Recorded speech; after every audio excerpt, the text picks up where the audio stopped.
नमस्कार, grand Asia news में आप सभी का स्वागत है। ताजा खबरों के साथ हाजिर हूं मैं प्रीति विश्वास। बढ़ते हैं बुलेटिन की ओर, पर उससे पहले आइए नजर डालें हेडलाइंस पर।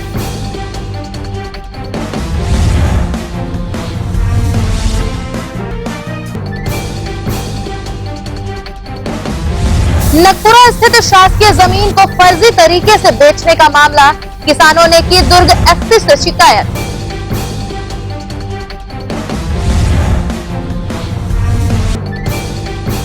छावनी स्थित रुक्मणी धर्म कांटे को हटाने छावनी बस्ती के रहवासियों ने किया प्रदर्शन। धर्म कांटे को बताया दुर्घटनाओं का कारण।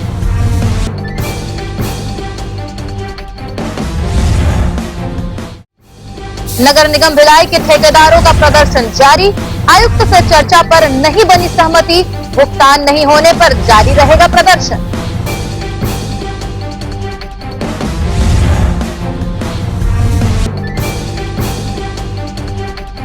अब खबरें विस्तार से। नगपुरा स्थित शासकीय भूमि को फर्जी तरीके से बेचे जाने की शिकायत को लेकर दुर्ग एसपी के समक्ष घनाराम यादव के खिलाफ किसानों ने लिखित ज्ञापन सौंपा। दुर्ग शहर से लगे ग्राम नगपुरा में नगपुरा जालबांधा खैरागढ़ मुख्य मार्ग है, जिसका चकबंदी नक्शा 1929-30 व पुराना पटवारी नक्शा 1961-62 के अनुसार खसरा क्रमांक 199 है, जिसमें बंदोबस्ती के समय वाटर कोष के रूप में रकबा 0.35 हेक्टेयर भूमि अलग नक्शा बंटांकन किया गया, जो खसरा क्रमांक 124 से लगा हुआ शासकीय भूमि है।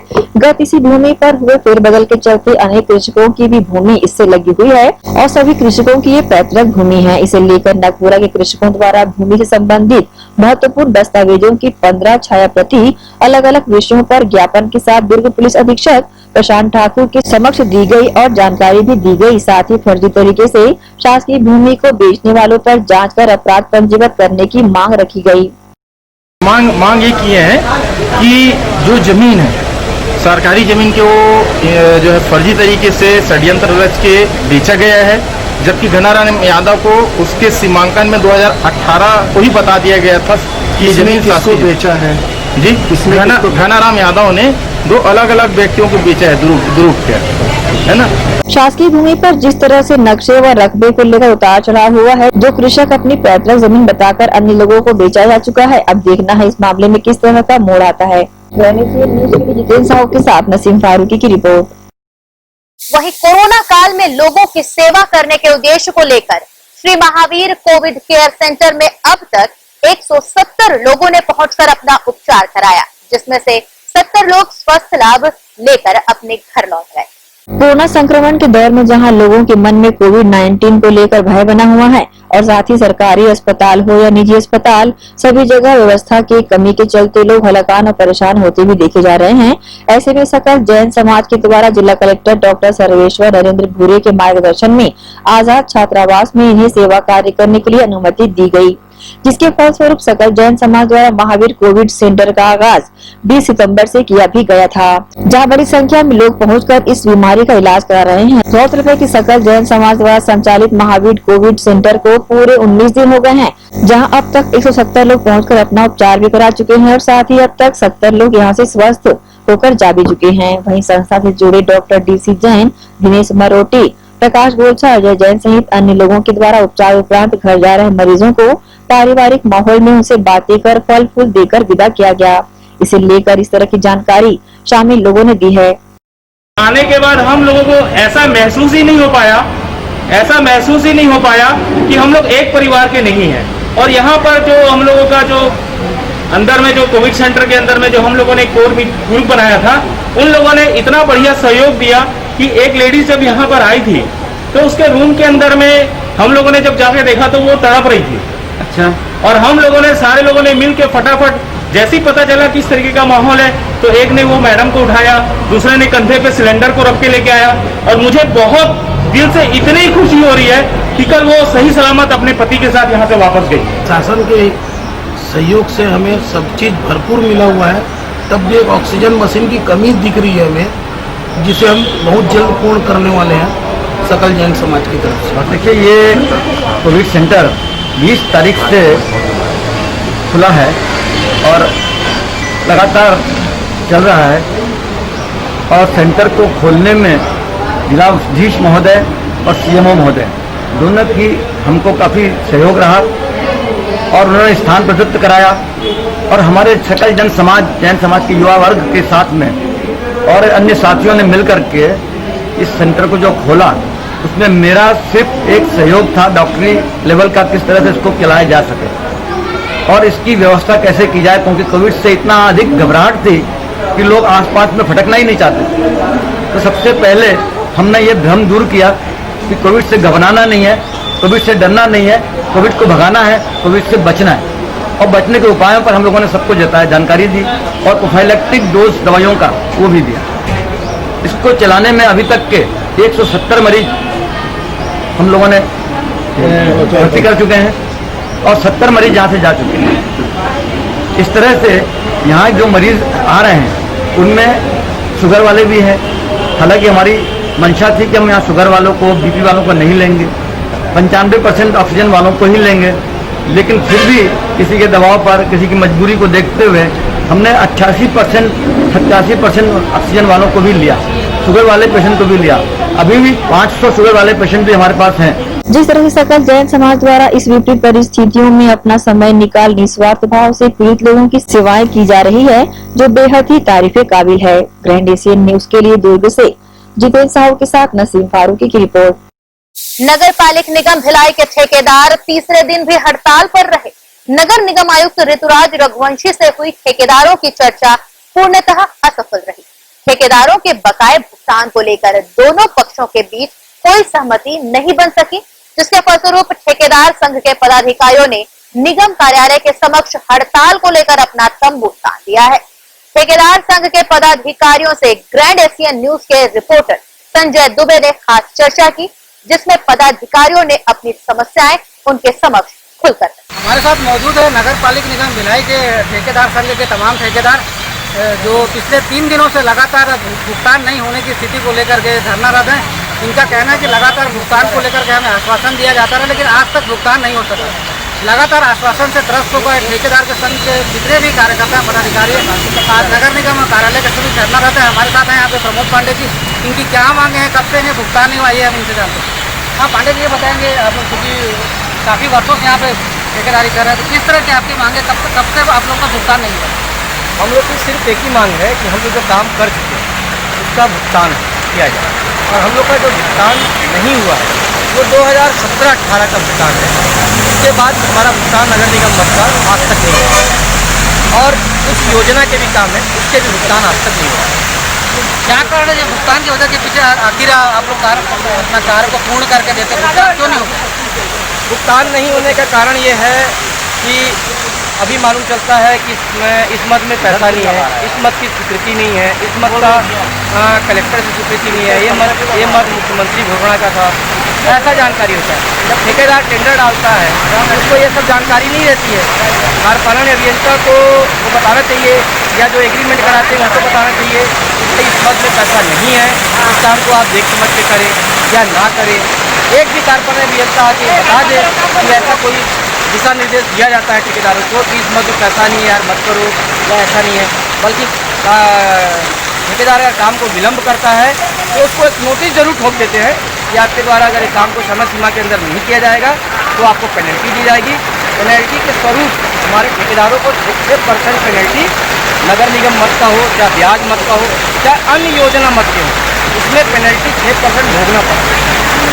क्योंकि आप लोग भिलाई शहर के विकास कार्यों से जुड़े हैं, तमाम तरह की जो जितने भी विकास कार्य आप लोगों को मार्फत यहाँ पे संचालित किए जाते हैं, करे जाते हैं, उसके बावजूद भी आप लोगों को क्या लगता है कि क्योंकि अभी आपका कहना है कि 2017-18 से भुगतान नहीं हुआ है, कुछ ठेकेदारों को कुछ को नहीं हुआ, इसके लिए आप लोगों द्वारा अभी कल ही नगर निगम आयुक्त से चर्चा की गई, किस तरह का आश्वासन मिला? आयुक्त साहब का कहना है कि मैंने शासन को पत्र लिख दिया और पत्र की कापी आपको दे दे रहे हैं, आप भी अपनी तरफ से एक बार वहाँ प्रयास कर लीजिए। मेरा ये कहना है कि आयुक्त साहब का जो कापी मिलता है, और आयुक्त साहब जबकि IAS हैं और पद पे हैं, और उनके माध्यम से पैसा नहीं आ पाता है तो ठेकेदार के माध्यम से पैसा कहाँ से आ पाएगा? हमारी ये मांग है कि आपको जो करना है रायपुर चाहे दिल्ली एक करके हमारे ठेकेदारों का भुगतान हो जाए। और ये नगर निगम बनने के बाद पहली बार ठेकेदार दिवस हुआ है, मतलब पंडाल लगाने का। इससे पहले 90-92 में पंडाल लगे थे। उसके बाद ये पंडाल आज स्थिति बनी है। आज स्थिति इसलिए बनी है कि शासन प्रशासन अगर चाहे तो हमारा भुगतान हो जाए। ये स्थिति हम इसमें राजनीतिकरण कभी भी नहीं चाहते हैं। ठेकेदार हैं, अपने पेट के लिए हैं कि कोई भी आए हमारे को आश्वासन दे दे कि आप लोग का पेमेंट लिखित में 15-20 दिन में पेमेंट हो जाएगा। हमको ये सब करने की ज़रूरत ही नहीं है। हमारे साथ मौजूद है ठेकेदार संघ के एक अन्य पदाधिकारी जी। हम इनसे ये जानना चाहते हैं कि भुगतान नहीं होने की स्थिति में किस तरह की परेशानियां इनके सामने आ रही हैं। वर्तमान में आपके द्वारा ये देखा जा रहा है ठेकेदारों का भुगतान नहीं होने के कारण भी भरी बरसात के अंदर में सभी ठेकेदार एकजुट होकर यहाँ पे बैठे हुए हैं। उसका रीज़न ये है कि ठेकेदारों का भुगतान नहीं हो रहा है। प्रत्येक ठेकेदार के घर की अर्थव्यवस्था पूरी बिगड़ चुकी है। भुगतान नहीं होने के कारण कई ठेकेदार परेशान हैं। आगे उसकी जिम्मेदारी किसके ऊपर जाएगी? हमारे द्वारा तो किया गया कार्य है, उसका हमें भुगतान होना। जिस प्रकार हमारे द्वारा किए गए कार्यों में विलम्ब होता है तो नगर निगम प्रशासन के द्वारा पेनाल्टी का क्लास को लागू किया जाता है। आज 2 साल से हमारा भुगतान नहीं हो रहा है, तो क्या हमें नगर निगम हमारे पेनाल्टी लागू करेगा, हमको तो अतिरिक्त भुगतान करेगा? आप ये बताइए कि अभी चूँकि आप लोगों की कल ही आयुक्त महोदय से चर्चा हुई, आप लोगों के प्रतिनिधि मंडल द्वारा चर्चा की गई है, तो किस तरह के सार्थक परिणाम सामने आए हैं? क्योंकि चर्चा के बाद आप लोग पुनः दूसरे दिन धरने पे हैं। आयुक्त महोदय से अच्छी चर्चा हुई है, किंतु आयुक्त महोदय ने एक ही चीज़ का बोला है कि जब तक मेरे पास पैसा नहीं आएगा, शासन से पैसा प्राप्त नहीं होगा, मैं भुगतान नहीं कर सकता हूँ। जैसे ही शासन का पैसा आएगा, शासन का पैसा आने के बाद 1-1 रुपया निगम के ठेकेदारों को दिया जाएगा। किंतु वो पैसा कब आएगा, कितने दिनों में आएगा, क्या जब तक हमारा त्यौहार ख़त्म हो जाएगा? दीपावली का समय मात्र 1 महीना बचा है।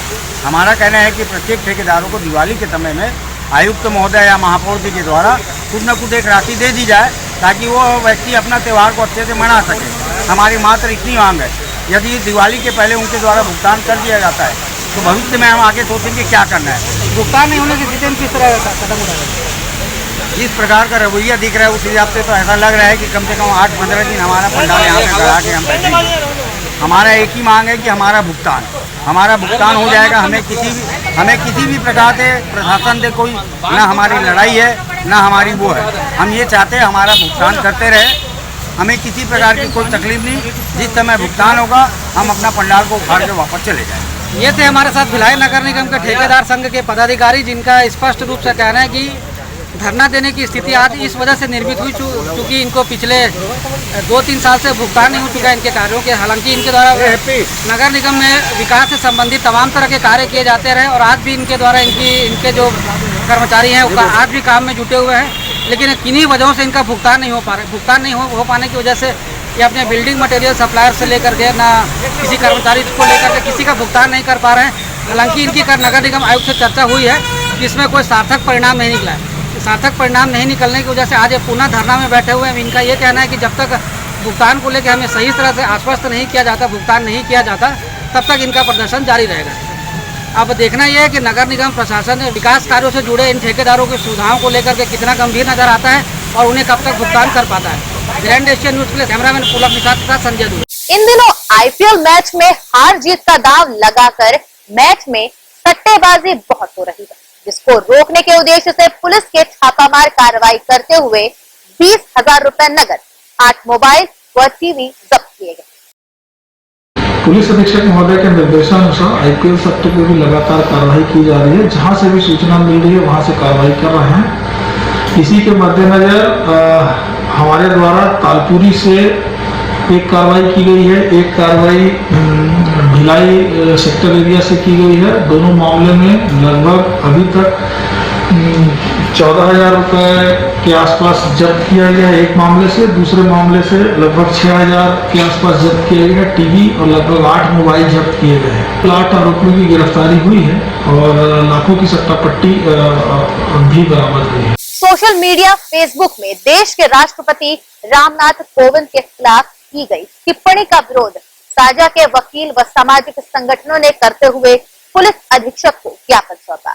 सोशल मीडिया में देश के राष्ट्रपति रामनाथ कोविंद के खिलाफ अभद्र टिप्पणी पर साझा के वकील और सामाजिक संगठन के लोगों ने आक्रोश दिखाया है। आक्रोशित लोगों ने पुलिस अधीक्षक के पास जाकर ज्ञापन सौंपा और युवक के खिलाफ कड़ी कार्रवाई की मांग की गई। पूरा मामला बेमेतरा जिले के अंतर्गत साजा विधानसभा का है, जहां ग्राम लोधी खपरी निवासी बादल लोधी नामक व्यक्ति द्वारा इन दिनों सोशल मीडिया पर अनर्गल टिप्पणी की जा रही है। केंद्र सरकार के किसान बिल पर राष्ट्रपति के हस्ताक्षर पर उक्त युवक के द्वारा अपने फेसबुक आईडी से अमर्यादित अभद्र टिप्पणी की गई है, जिससे क्षुब्ध होकर साजा के वकील और सामाजिक संगठनों ने नाराजगी जताते हुए प्रदर्शन किया और नाराज लोगों ने जिला पुलिस अधीक्षक को ज्ञापन सौंपकर कड़ी कार्रवाई की मांग भी की। बहरहाल आक्रोशित लोगों ने आरोपी युवक के खिलाफ कड़ी कार्रवाई की मांग की है। देखना है किस तरह की कार्रवाइयों को अंजाम दिया जाता है। ग्रैंड एशियन न्यूज के लिए साजा से लाला सिंह ठाकुर की रिपोर्ट। इसी के साथ यहाँ रुकेंगे एक छोटे से ब्रेक के लिए, लौटते हैं कुछ और खबरों के साथ।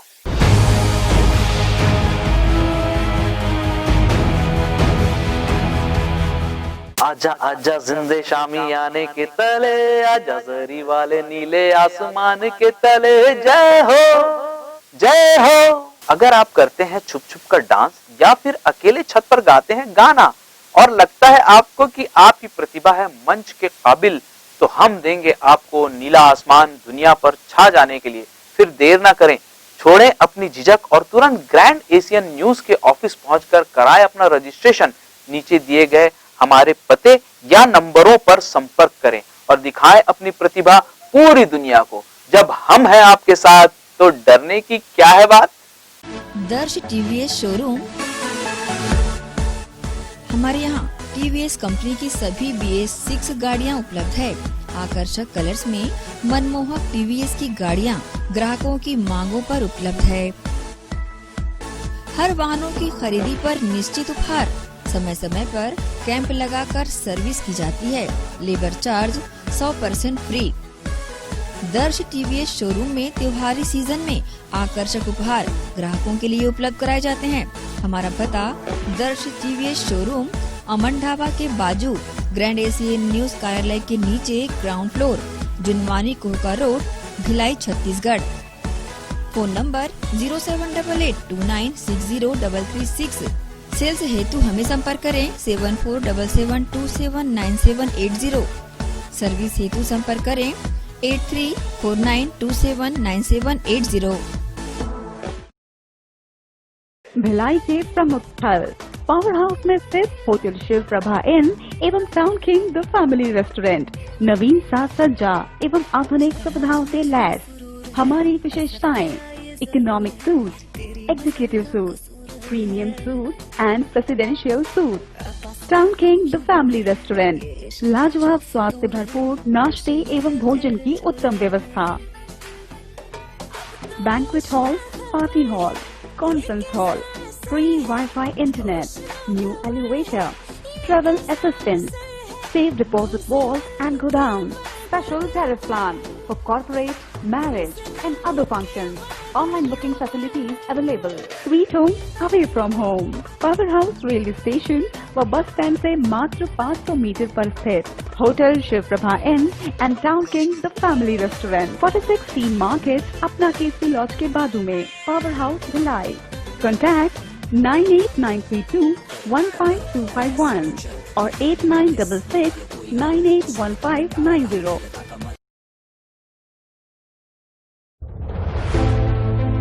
कोरोना के खिलाफ लड़ाई में हमारे देश के अनगिनत अनसंग हीरोज अपना अपना काम बखूबी अंजाम दे रहे हैं। डॉक्टर्स, नर्सेस, पुलिस विभाग, सफाई कर्मचारी, नगर निगम कर्मचारी, बैंक कर्मचारी, ये सब तो हमारी नजर के सामने हैं, लेकिन कुछ हीरोज ऐसे भी हैं जिनका ख्याल भी हमारे दिमाग में नहीं है। वो है हमारे केबल हीरोज। कोरोना से फाइट करने के लिए आप सब अपने घरों में हैं और आपका और आपके परिवार का मनोरंजन कर रहा है टीवी, इंटरनेट। क्या आप जानते हैं कि आपके घर में टीवी बराबर चलता रहे, आपका पसंदीदा चैनल आप तक लगातार पहुंचता रहे और इंटरनेट में कोई रुकावट ना आए?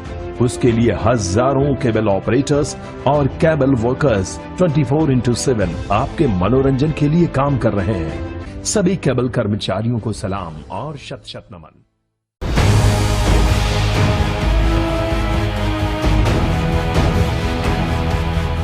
ब्रेक के बाद बुलेटिन में आप सभी का स्वागत है। बढ़ते हैं खबरों की ओर। ट्रांसपोर्ट नगर चौक स्थित रुक्मणी धर्म कांटे को लेकर गुरुवार को छावनी क्षेत्र के रहवासियों ने धर्म कांटे के समक्ष प्रदर्शन किया। प्रदर्शनकारियों का नेतृत्व कर रहे हर्ष मंत्री ने धर्म कांटे को हटाए जाने अथवा धर्म कांटे के संचालक से दुर्घटनाओं को रोकने वैकल्पिक व्यवस्था कराए जाने की मांग की गई। माहेश्वरी सभा के अध्यक्ष हर्ष मंत्री की अगुवाई में गुरुवार को ट्रांसपोर्ट नगर चौक स्थित रुक्मणी धर्म कांटा को हटाने छावनी के सैकड़ों लोगों की भीड़ जुटी। धर्म कांटे के कारण आए दिन हो रहे दुर्घटनाओं को लेकर लोगों ने प्रदर्शन किया। प्रदर्शन की जानकारी प्राप्त होते ही खुर्सीपार थाना, छावनी थाना और जामुल थाना के प्रभारी अपने दल बल के साथ मौके पर मौजूद हुए और माहेश्वरी सभा के अध्यक्ष हर्ष मंत्री से चर्चा की। चर्चा के दौरान हर्ष मंत्री ने दुर्घटनाओं को रोकने और धर्म कांटे के संचालक आशीष अग्रवाल से वैकल्पिक व्यवस्था करने की मांग की, अन्यथा आंदोलन को जारी रखे जाने की जानकारी दी। पहले तो ग्रांड चैनल को बहुत बहुत धन्यवाद जो समय पे कवरिंग करने के लिए, समाचार को लेने के लिए आए हैं। आज हम सब और मेरे साथ कम से कम 200 से 250 लोग लगभग, आप जो देख रहे हैं सामने नज़ारा दिख रहा है, ये रुक्मणी कांटे को रोकने के लिए, इसको बंद करवाने के लिए और या इसको सुचारू रूप से चलवाने के लिए हमारा ये आंदोलन है। हम ये नहीं चाहते कि रुक्मणी कांटा बंद हो, पर रुक्मणी कांटे के संचालक आशीष अग्रवाल जी को हमने कई बार बताया है कि आप कम से कम 5 से 7 गार्ड रखिए और एक सर्विस रोड बनाइए प्रशासन से सहायता लेके।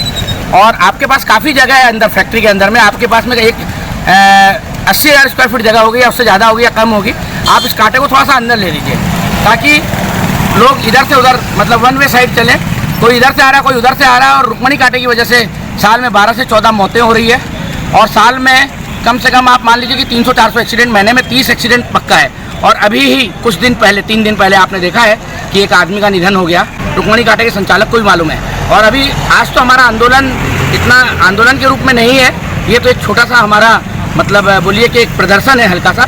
कल ऑफिशियली जो हमने एडीएम साहब को और कलेक्टर साहब को और खुर्सीपार थाने में लिख के दिया है, कल 10:30 बजे बहुत ज़बरदस्त उग्र आंदोलन है और सुचारू रूप से कोविड को ध्यान में रखते हुए, कोविड के हिसाब से व्यवस्था रहेगी उसमें।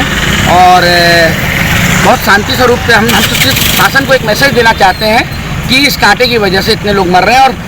और डीएसपी गुरजीत जी को पर्टिकुलर, उन्होंने मुझे फ़ोन में 2-3 बार कहा है, मैं फिर से उसका नाम ले रहा हूँ, मैं दूसरी बार तीसरी बार नाम ले रहा हूँ कि कलेक्टर अंकित जी आनंद साहब को उन्होंने लिख के दिया था, जो पहले के कलेक्टर थे, कि इस कांटे को बंद करवाने से ही या एक कांटे को सरकवाने से या मतलब आगे पीछे व्यवस्थित करने से ही यहाँ का ट्रैफिक कंट्रोल होगा और यहाँ के एक्सीडेंट कंट्रोल होंगे।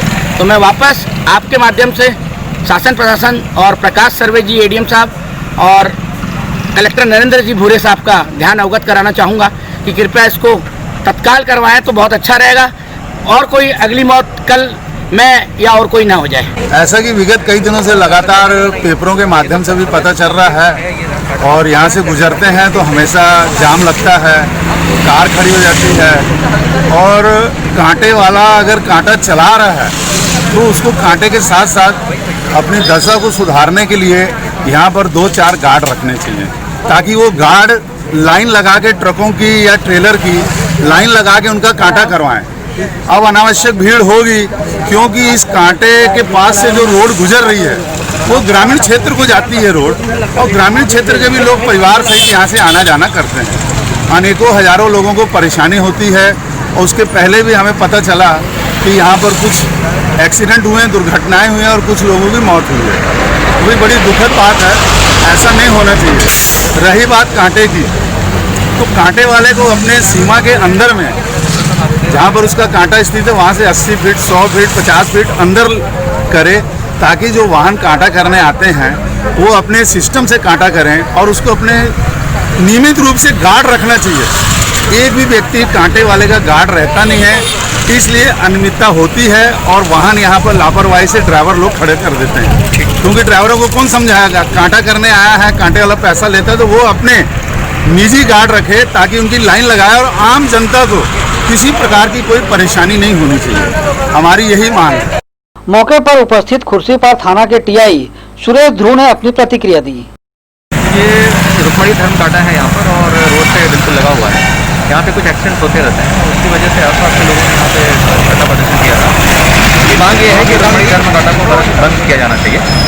तो इसके लिए पहले से ही प्रयास किए जा रहे हैं। इन लोगों ने पहले भी आवेदन दिया था और टेक्निकली जो संभव है पुलिस के एंगल से तो हम लोग उसको देखने की कोशिश कर रहे हैं और भी वैसे पीछे साथी हो गई है और मामला फिलहाल सुलझ गया है। क्योंकि 9 तारीख की डेट बताई गई थी और 8 तारीख को इनके बारे में हमें 20 रात की सूचना नहीं दी गई थी। जब ये लोगों ने यहाँ पर गाड़ियों को रोकना शुरू किया तब हमको जानकारी मिली, तब हम लोग यहाँ पे पहुँचे, तो उनको समझाया किया है, हम लोग अभी रोड से हट गए हैं।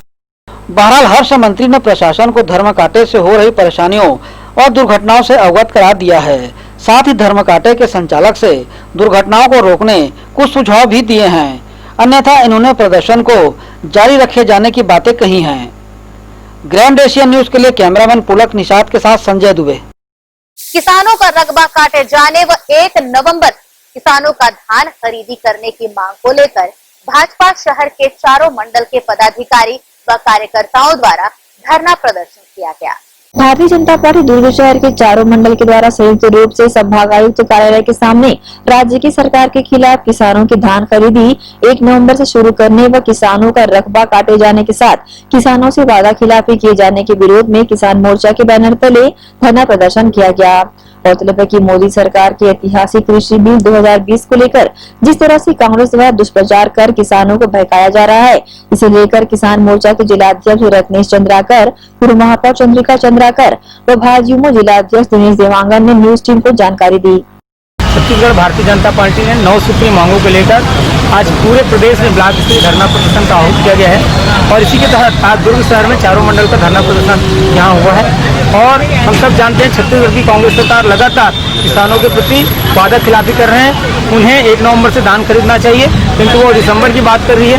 और हम सब जानते हैं छत्तीसगढ़ के एक सबसे बड़ा घटना हो गया है हमारे दुर्ग में उतई के मातोडी गाँव है, जहाँ एक युवक किसान लगातार अपने फसल लेने के लिए उन्होंने लगातार कीटनाशक खरीदा और वो कीटनाशक अप्रभावी रहा, तो उसके कारण वो लगातार परेशान होकर उन्हें आत्महत्या करना पड़ा। ये छत्तीसगढ़ की दशा है और नकली खाद और बीज और कीटनाशक किस प्रकार से यहाँ पर बिक्री हो रही है, इन विषयों को भी लेकर भी भारतीय जनता पार्टी आज हम धरना पर बैठी है। और बेरोजगारी भत्ता का इन्होंने 2500 रुपये देने का वादा किया था, वो वादा भी पूरा नहीं किया है। इस तरह से इन्होंने बहुत सारे वादा किए हैं और हम देख रहे हैं कोरोना काल है, कोरोना काल में जिस प्रकार से छत्तीसगढ़ की जनता को सुविधा मिलनी चाहिए वो सुविधा नहीं मिल रही। इन तमाम विषयों को लेकर भारतीय जनता पार्टी ने आज धरना प्रदर्शन आज भाजपा के द्वारा एक दिवसीय धरना प्रदर्शन किया गया है, जिसमें बहुत सारी मांग है। सबसे पहले मांग है कि अभी 1 नवंबर को हमारे जब भारतीय जनता पार्टी की सरकार थी तो 1 नवंबर को किसानों के धान कोऑपरेटिव में चला जाता था और इनकी सोच है, कांग्रेस की सरकार की सोच है कि हम 15 नवंबर या 1 दिसंबर से शुरू करेंगे, जबकि धान किसानों की धान अभी बहुतायत किसानों की धान अभी खेती में काटने लायक हो गया है। बारिश के कारण थोड़ा आगे पीछे हो सकता है, तो वो किसान अपने धान को कहाँ रखेंगे। तो हम कांग्रेस सरकार से मांग करते हैं कि हमारे देश की किसान की जो फसल पहले आएगा उसको जल्दी जो 1 नवंबर को उनको दिया जाए। धान खरीदी हमेशा भारतीय जनता पार्टी जैसे 1 नवंबर से शुरू करती थी, ये 15 नवंबर से शुरू करना चाह रही है, उसे 1 नवंबर से खरीदी किया जाए और धान की जो मात्रा है 15 क्विंटल है, उसको 20 क्विंटल खरीदी किया जाए प्रति एकड़, क्योंकि भारतीय जनता पार्टी ने इन्हें 9,000 करोड़ रुपए जो अधिक डेढ़ा पैसा दिया हुआ है, अतः हमारी मांग है कि उसी के अनुरूप धान खरीदी बढ़ाई जाए। जिस तरह से भाजपा के पदाधिकारियों और कार्यकर्ताओं ने बरसते पानी में धरना प्रदर्शन कर किसानों का मान बढ़ाया है और साथ ही किसानों के साथ धान खरीदी को लेकर अनावश्यक देरी कर उनके खेत के रकबे काटे जा रहे हैं, साथ ही किसानों से वादा खिलाफी सहित अन्य मुद्दों पर पदाधिकारियों ने प्रदर्शन के दौरान अपनी बातें कही है। अब देखना ये होगा कि क्या किसानों का धान 1 नवंबर से खरीदना शुरू किया जाएगा या फिर नहीं। ग्रैंड एशियन न्यूज के लिए दुर्ग से जितेंद्र साहू के साथ नसीम फारूकी की रिपोर्ट। साल भर से बनकर बंद पड़ा सुलभ शौचालय, जनता की मांग व मीडिया में प्रसारित खबर चलने के बाद रुका कार्य शुरू किया गया है, जिससे रिसाली की जनता ने आभार जताया। वार्ड 15 मोहारी मरुदा रिसाली में स्थित सुलभ शौचालय जो बीते कई महीनों से बंद पड़ा हुआ था, जिसे रिसाली वासियों को काफी परेशानियां हो रही थी। बंद पड़े सुलभ को खुलवाने के लिए ये प्रयास भी कर रहे थे। इसे लेकर रिसाली कांग्रेस की युवा नेता डी नारायण स्वामी ने मंत्री तालवत साहू के समक्ष जानकारी दी।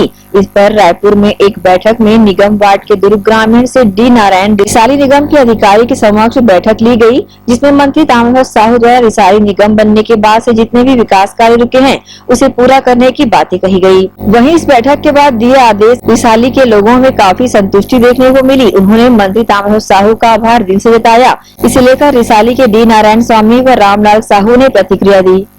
ये काम काफ़ी मेरे ख्याल से 8 से 9 महीना साल भर के आसपास रुका हुआ था काम।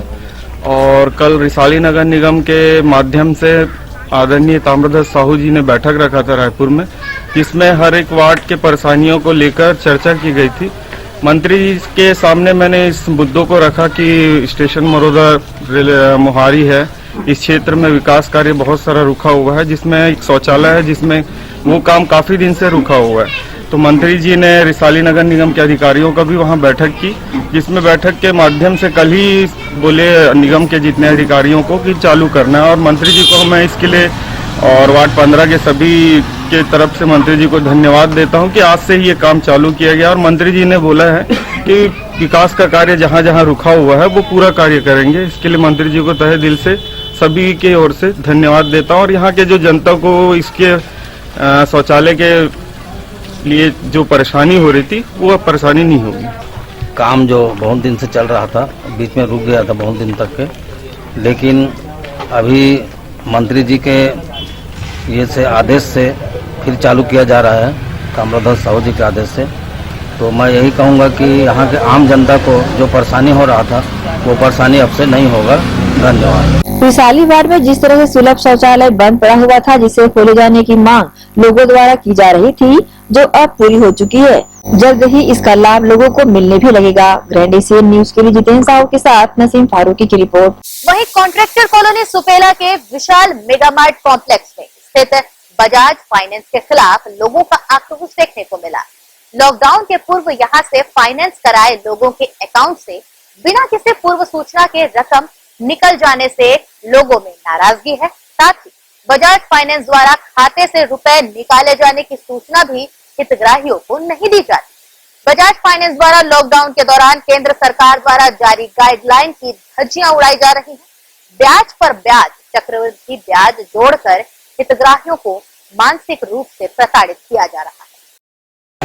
मेरे कल मोबाइल पे एक मैसेज आया, मेरे अकाउंट से पैसा कटा 2 बार, तो उसी के लिए मैं पता करने इधर आया हूँ। तो अभी टोकन या लगा लाइन में, तो लोग बिन बताए मोटिटेरियन करके और बिना कुछ मैसेज दिए कस्टमर को बिना किसी चीज़ का कोई जवाब दिए ऑटोमेटिक पैसा काट दिया। और दूसरी बात, इधर आने के बाद कोई चीज़ का मैसेज नहीं, कुछ नहीं, ज़बरदस्ती का पैसा कट रहा है और ये कर दे रहे, तो उससे बहुत सारी तकलीफें हो रही हैं। ऐसी कोरोना काल में लोग परेशान हैं और आर्थिक व्यवस्था ऐसी बिगड़ी हुई है।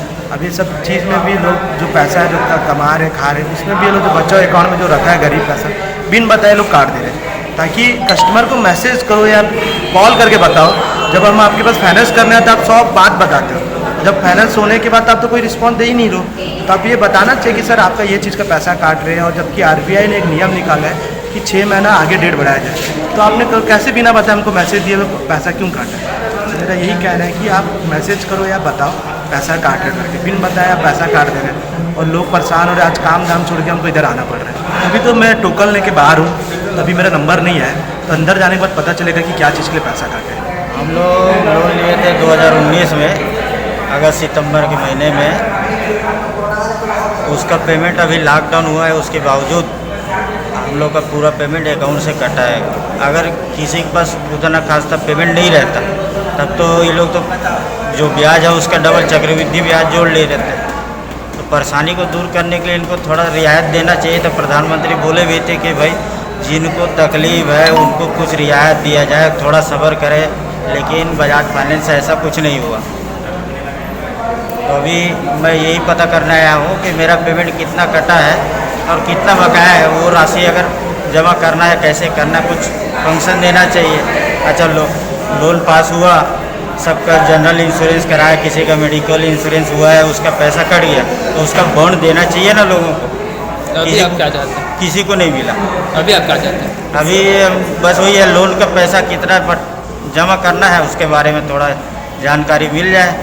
केंद्र से जिस हिसाब से बोला गया तो उस हिसाब से इनका कोई अस्तित्व टाइप से लग ही नहीं रहा है, सिर्फ केवल लोगों को परेशान करना और भ्रमित करना, बस इससे ज्यादा कुछ नहीं है। दुर्ग जिले धमधा नगर पंचायत के दानी तालाब डूबने से एक युवक की मौत हो गई।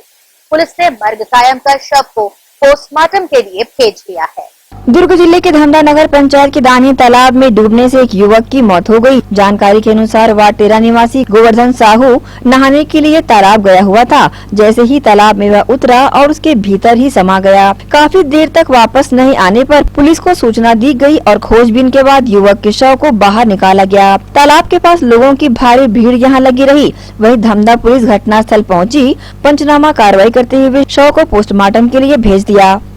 और इसी के साथ यहाँ रुकेंगे एक और छोटे से ब्रेक के लिए।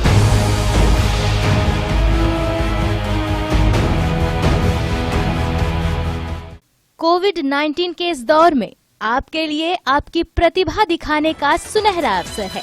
जी हाँ, ग्रैंड एशियन न्यूज के माध्यम से आपका सबके दिलों तक पहुंचने का सुनहरा अवसर है एक्सप्रेस योर टैलेंट। अगर आप में नृत्य गायन की प्रतिभा है और आप जमाने को दिखाना चाहते हैं कि आप में वो गुण है जो सबसे अलग है, तो तुरंत संपर्क करें। ग्रैंड एशियन न्यूज कार्यालय, 2nd फ्लोर, अमन ढाबा के बाजू, Junwani road.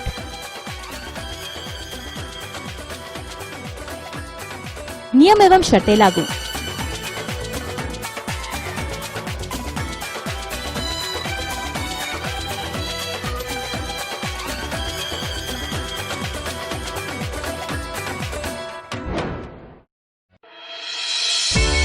Sunshine multi speciality hospital अब भिलाई 3 चरौदा में भी।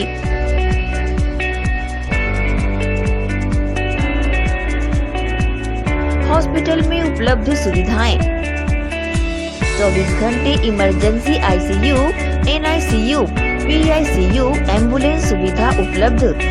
साथ ही OT, labour room, pathology, OPD, endoscopy, ब्रायोस्कोपी, एक्सरे, इको TMT, कैजुअलिटी, साथ ही सर्व सुविधा युक्त प्राइवेट वार्ड उपलब्ध है। जनरल वार्ड, सोनोग्राफी व वेंटिलेटर उपलब्ध। सनशाइन मल्टी स्पेशलिटी हॉस्पिटल, हमारा पता IDBI बैंक के सामने, north Vasundhara Nagar, Bhilai 3 Charoda. Phone number 7772988811, 7772988822।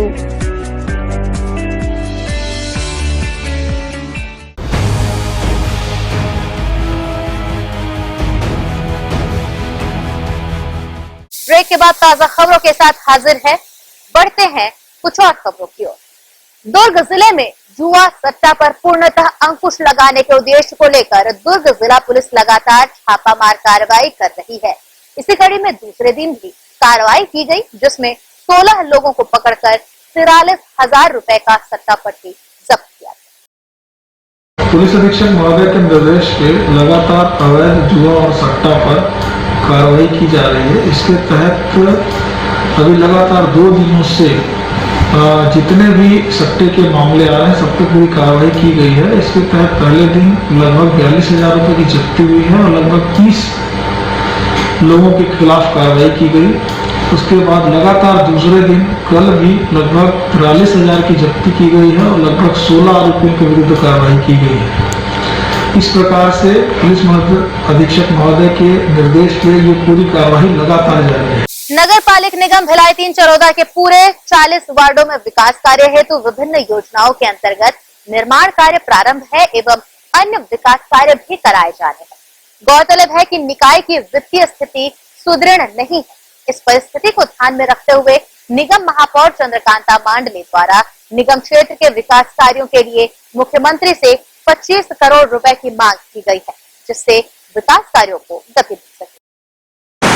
अभी मैं 2 दिन पूर्व हमारे प्रदेश के मुखिया माननीय भूपेश जी को बघेल जी को पत्र लिखा है, जिसमें अपने क्षेत्र के विकास कार्यों के लिए राशि मांगी है।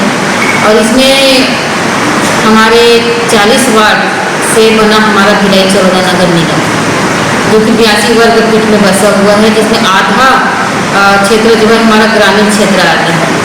और यहाँ रोड और नाली की समस्या लगातार आती है। वो बनी हुई थी पुराने समय में, करीब 5-7 साल पहले बनी थी। अब उसका स्थिति काफ़ी जर्जर हो चुकी है, तो उसका संधारण भी करना है। और हर साल आबादी के हिसाब से बढ़ते भी जा रहा है, तो नए रोड की भी आवश्यकता हो रही है, नाली की भी आवश्यकता हो रही है। हमारे क्षेत्र में लाइट की भी काफ़ी समस्या है। बहुत सारे नए पोल भी लगे हैं, पुराने भी हैं जो खराब हो चुके हैं। उसके लिए भी हमने शासन को प्रस्ताव बना के भेज चुका है। आजकल करके काफ़ी लंबे समय से वो भी पेंडिंग पड़ा हुआ है और पूरा बरसात महीने में निकल गया। तो उसके लिए भी हमने माननीय मुख्यमंत्री जी को अवगत कराया कि लाइट के लिए भी राशि उपलब्ध कराएं ताकि हम अपने क्षेत्र को रोशनीगत कर सके। तो इन सब समस्याओं को देखते हुए हमने माननीय मुख्यमंत्री जी से 25 करोड़ की मांग की है। तो हम मुख्यमंत्री जी से निवेदन करते हैं कि आप जरूर मेरे इस निवेदन को, इस क्षेत्र के जनता का जो निवेदन जो मेरे तक लेके आए हैं, तो मुझे तो आप तक पहुंचाना मेरा गौर कर्तव्य है। मैं आपसे निवेदन करती हूँ कि आप इसमें संज्ञान जरूर लें और हमारे भिलाई चरौदा को राशि उपलब्ध कराने की कृपा करें। लोक स्वास्थ्य यांत्रिकी एवं ग्रामोद्योग मंत्री गुरु रुद्र कुमार ने दुर्ग जिले के खमधा विकास खंड अंतर्गत ग्राम पंचायत मेडेरसा में नवीन प्राथमिक स्वास्थ्य केंद्र का लोकार्पण किया। इस अवसर पर उन्होंने कहा कि नवीन प्राथमिक स्वास्थ्य केंद्र के शुभारंभ होने से क्षेत्रवासियों को स्थानीय स्तर पर बेहतर स्वास्थ्य सुविधाओं का लाभ मिलेगा। अब लोगों को इलाज कराने के लिए ज्यादा दूर नहीं जाना पड़ेगा। इस प्राथमिक स्वास्थ्य केंद्र का निर्माण 61,96,000 रुपए की लागत से छत्तीसगढ़ मेडिकल कॉर्पोरेशन के द्वारा किया गया है। किसानों के साथ प्रदेश सरकार के द्वारा घोषणा पत्र में किए गए वादों को याद दिलाते हुए राजनांदगांव जिला भारतीय जनता पार्टी द्वारा धरना प्रदर्शन किया गया। प्रदेश की भूपेश सरकार को किसानों के साथ किए गए वादों की याद दिलाने जिला भारतीय जनता पार्टी के द्वारा एक दिवसीय धरना प्रदर्शन का आयोजन राजनांदगांव शहर के कलेक्टर कार्यालय के समीप फ्लाईओवर के नीचे किया गया। इस दौरान भारतीय जनता पार्टी के विभिन्न वक्ताओं ने किसानों के मुद्दे पर जमकर प्रदेश सरकार को घेरा। भारतीय जनता पार्टी के जिला अध्यक्ष मधुसूदन ने कहा कि प्रदेश सरकार ने किसानों के साथ जो वादे किए थे उसे पूरा अब तक नहीं किया जा रहा है। मधुसूदन यादव ने कहा कि धान खरीदी 1 नवंबर से शुरू किया जाना चाहिए। आज भारतीय जनता पार्टी की एक दिवसीय जो धरना प्रदर्शन है, ये प्रदेश के किसानों को लेकर के है। हम ये धरना प्रदर्शन प्रदेश सरकार को याद दिलाने के लिए कर रहे हैं। उन्होंने वायदा किया कि हम पिछले 2 साल का बोनस देंगे। तो पहली मांग हमारी ये है कि किसानों को जो 2 वर्ष का बोनस देने का जो वायदा है उसे तत्काल दें। दूसरा, 60 लाख मीट्रिक टन छत्तीसगढ़ से चावल खरीदेंगे, तो सरकार को चाहिए कि जब 60 लाख मीट्रिक टन धान चावल केंद्र सरकार सेंट्रल पूल में खरीद रही है, तो 15 के बजाय 20 कुंटल धान की खरीदी हो।